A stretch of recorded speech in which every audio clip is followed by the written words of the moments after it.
As the next part of my showcase here, I have my power armor build. This has been one of my, I'd say, biggest personal projects over the last couple of years has been working on this. One of the most difficult parts about this has been finding ways to add detail while also keeping it still posable. The introduction of new bracket pieces has allowed for a lot more interesting parts of the armor. As you can see on the stand, it's currently attached, but as I've shown here, you can see that it can stand on its own and is still pretty stable. There are a lot of posing options available on this that I'm really proud of. While it's not minifigure scale, I made it a scale where I'm pretty happy with the amount of details that I put into it and some of the more recognizable features of the power armor, one of which being the wheel on the back that you use to get in and out of the power armor. For my power armor, I've come up with a couple different Fallout weapons as well. As you can see right now, it's carrying the laser rifle, as well as the Tesla rifle here, which is one of my main weapons when I play Fallout 76. Again, just to reiterate from what I said about the Mr. Handy, my main focus on these was detail and posability, which I've really packed into here, and I'll show you a couple of different pictures of what I was able to pose this power armor into.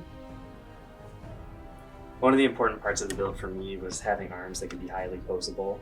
As you can see here, I got one arm in a salute, the other one sort of holding the gun on the side there. I think my arm technique is kind of interesting. As you can see that I have a claw on a droid arm there, attached to a bar connection. And then I have the shoulder attached to that arm piece as well, so the shoulder can be moved while you're posing, so it doesn't create too much of a gap. And also the back of the shoulder can be adjusted just in case you want to have the arm up higher and want to have it over the back of the armor. The legs are pretty standard. There's a angle hose connection, I guess you would say that piece is, of the bars connected to the modified brick for stud connections on all four sides. That way the leg can move on that axis as well as move up and down in like a split sort of formation.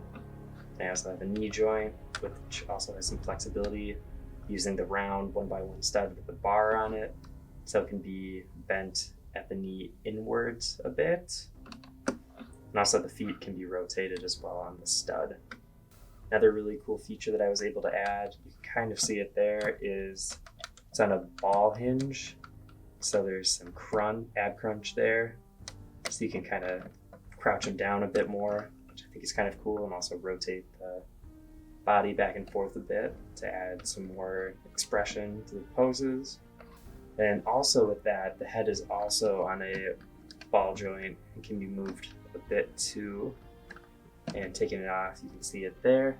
Though at the moment there, I only had those hollow studs in the inside. You can add a head instead of that, though it doesn't look 100% right. I think that using the helmet works a lot better.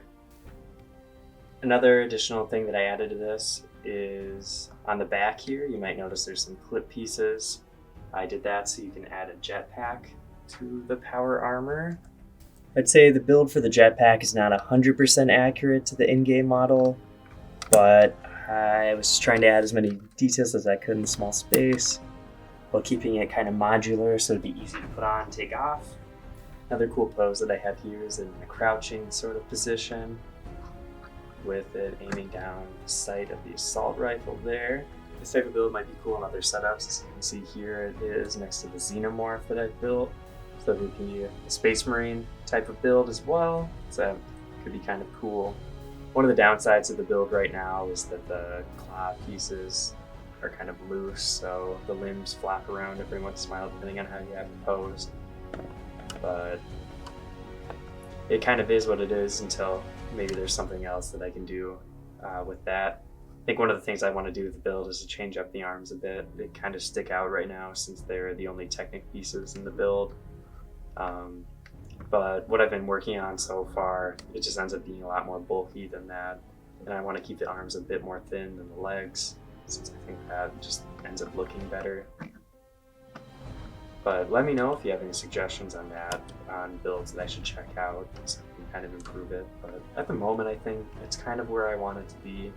But again, I might make some more changes to it in the future.